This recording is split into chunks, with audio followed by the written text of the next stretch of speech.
용어가 좀 어렵습니다. 이 유책주의라는 것이 어떤 건가요? 그러니까 있을 유에 책임할 때 그 책자예요. 그러니까 네. 책임이 있는 사람이 이혼을 청구하게 되면 그건 받아들일 수 없다. 네. 또 파탄주의라고 하는 것은 책임이 누구에게 있건 간에 네. 둘 사이의 결혼 관계가 이미 파탄 상태라면 이혼을 허용해야 된다. 그러니까 약간 이제 포인트가 다르긴 한데 네. 유책주의와 파탄주의 두 가지로 보통은 나누는데요. 외국 같은 경우는 파탄주의를 취하고 만약에 그 상대방을 보호하고 싶다면은 뭐 위자료라든가 재산 분할을 엄격히 하는 방향으로 가는데 네. 우리나라는 1965년에 이른바 축출 이혼을 막기 위해서 유책주의를 취했고 네. 그러다 보니까 이혼을 안 시켜주는 과정 중에서 위자료를 줄 필요가 없잖아요. 그래서 위자료는 좀 적게 책정이 돼 있고 이런 네. 상태인 거죠. 그러니까 유책주의라는 건 바람 피는 사람이 이혼하자 그러면 인정하지 않는 것이고, 그렇죠. 이 뭐 쉽게 말하면 꼭 네. 그것만 있는 건 되게 아닙니다만. 깔끔하게 정리를 하시네요. 그리고 파탄주의라는 건 누가 바람을 폈던 두 사람의 부부 관계가 유지되기 어려울 것 같으면 이혼을 인정하자는 것이고. 인류 역사상 보면은 이혼을 요구하는 게 주로 남자들이었거든요. 네. 새 여자가 생기면 원래 부인하고 이혼하겠다고 나서는 게 남자들이었고, 그래서 전통적으로 보면 어떻게 보면 유책주의가 더 강했죠. 네. 그래서 유명한 켈리 8세입니까? 그 부인을 여러 번 바꿨죠. 그 경우에 교황이 이혼 승인을 안 해주니까 따로 교를 만들었잖아요. 종교를 만들었죠. 그렇죠. 성공회라는 거를. 네. 그런 식으로 전통적으로는 유책주의가 많이 있어 왔고, 그게 또 여성을 보호하기 위한 거였죠. 근데 네. 처음에 이제 나타난 건 1907년도에 스위스 민법에서 뭐 유책주의가 취지는 좋은데 완전히 깨져 있는 가정의 경우에 네. 이 법적으로만 부부로 남겨두는 건 안 맞지 않느냐. 그래서 처음 도입이 됐고, 우리나라의 경우에도 우리 노 변호사님 말씀하신 대로 예전에 우리 첩이 많았거든요. 심지어 외정 시대에는 호적에 첩이라고 올리기도 하고 그랬어요. 네. 그래서 그건 안 맞다. 그래서 첩을 두려고 자기 부인하고 이혼하는 건 안 된다. 그래서 이제 유책주의가 계속 유지돼 왔는데 세상이 좀 바뀌게 되니까 그렇죠. 여성의 위치가 올라가게 되니까 꼭 그것만이 능사는 아니다. 그런 이야기가 나온 거죠. 네. 고 의원님, 최근 이혼율이 증가하고 있는데 여기에 맞춰서 또 파탄주의를 적용하자 이런 얘기가 나오고 있네요. 그러니까 결국 앞서도 말씀하셨지만 유책주의라는 게 어찌 보면 지금의 어떤 시스템이나 사회 환경과는 잘 맞지 않다라고 네. 지적하는 목소리들이 있는 겁니다. 이 파탄주의라는 게 어찌됐건 혼인이 지금 파탄이 났어요. 네. 그렇다면 누가 됐건 이혼을 요구할 수 있고 누가 됐건 이혼에 대해서 이제 판결을 받을 수 있는 상황을 만들자라는 것인데, 이혼율이라는 게 말씀하신 대로 계속 올라가고 있는 이유는 유책주의 안에서 우리나라에서 공판을 펼쳐지게 됐을 때 네. 거기에 유리한 사람이 계속 재판을 청구할 거 아닙니까? 그러니까 이런 부분들이 악용될 수 있는 소지도 분명히 있는 것이고, 그러다 보면 이혼율은 올라가고 있다는 건 가정이 깨지는 건 바람직하지 않다. 그렇다면 이혼율을 낮출 수 있는 환경을 한번 만들어 보자. 그렇다면 유책주의보다는 파탄주의를 선택하는 것이 낫지 않느냐라는 목소리들이 있을 수 있다는 것이죠. 네. 그럼 여기서 이 좀 토론이 가능할 것 같은데, 위원님들은 뭐 유책주의냐 파탄주의냐 어느 쪽을 좀 적용해야 된다고 아니 근데 생각하세요? 이게 두 개만 놓고 선택하라 그러면 이거 싸워요. 네. 그래서 저는 그런 생각이 듭니다.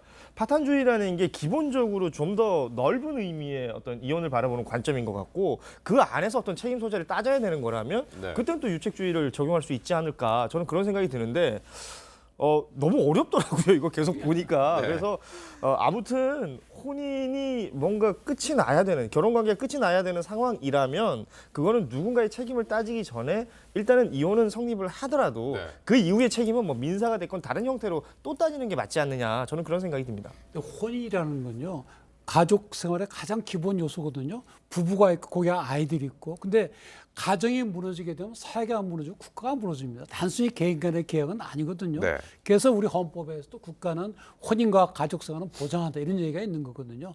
그래서 가능하면 혼인 생활이 계속되도록 국가의 지원도 해줘야 되는 것이고, 그래서 지금 말씀대로 세상이 바뀌고 있고 여자들도 이제는 뭐 이제 전 뭐 쫓겨다닐 위험도 없으니까 완전히 깨져 있다. 네. 도저히 뭐 국가가 지켜줘야 될 그런 혼인 생활이 없다. 그런 경우는 이혼을 해줘도 되지 않느냐. 그런 점에서 이제 파탄주의 도입이 이제 많이 이야기가 되는 것이지, 뭐 둘이 서로 지금 싸워서 이제 끝났어? 그럼 이혼해.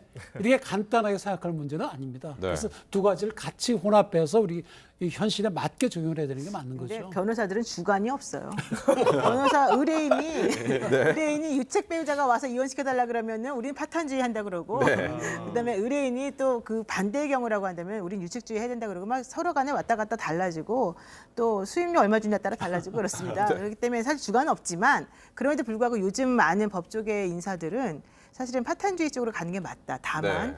그 상대방을 보호하는 보장책을 마련하자. 그 보장책으로 뭐가 있느냐 하면 뭐 재산 분할할 때 조금 더 이점을 준다든가 위자료를 좀 많이 준다든가 네. 이런 식으로 좀 한번 해보자. 여기까지가 지금 많이 논의되는 것 같습니다. 이 구체적으로 좀 이번 홍상수 감독 사례를 적용했을 땐 좀 어느 쪽이 좀 적용이 돼야 된다고 보시나요? 그러니까 홍상수 감독 사건은 사실은 그 부인이 어떤 식의 잘못을 저질렀는지 잘 몰라요, 우리가. 네. 지금 우리가 알고 있는 것은 홍상수 감독이 어쨌든 김민희 씨하고 부정한 행위를 했다. 즉 홍상수 감독이 유책 배우자라고 하는 건 확인이 되잖아요. 네.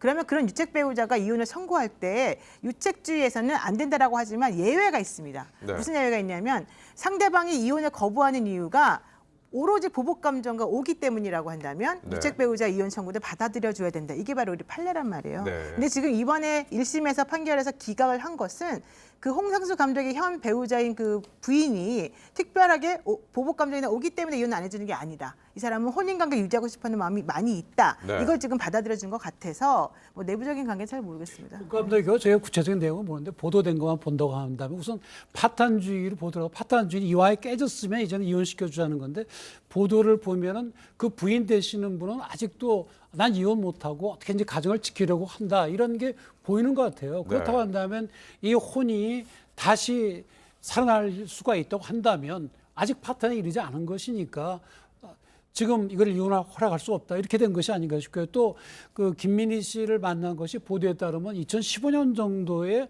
뭐 지금은 맞고 그때는 틀리다 그 영화를 통해서 만났다니까 네. 만난 지 불과 한 4, 5년밖에 안 돼요. 몇십 년이 아니고 그런 점에서 파탄주의를 보더라도 아직 파탄에 이르지 않았다고 그렇게 볼 여지도 있고요. 네.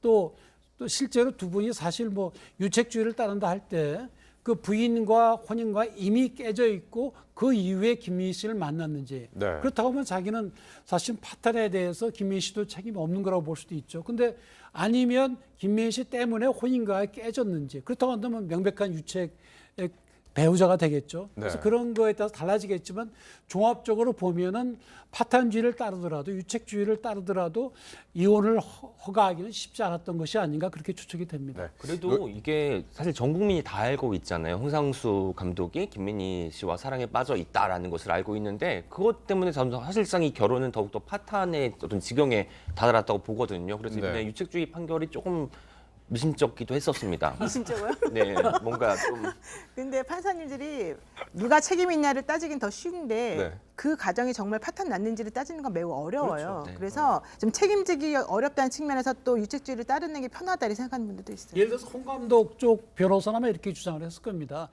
이미 김민희 씨를 만나기 전에 우리의 혼인관계는 진작에 아주 깨져 있었다. 이미 깨져 있는 거 그 뒤에 김민희 씨를 만났기 때문에 나를 유책 배우자로 하면 안 된다. 네. 이 혼인관계가 깨진 거에는 상대방의 책임도 있다. 아마 이렇게 주장을 하지 않았을까 추측이 됩니다. 네.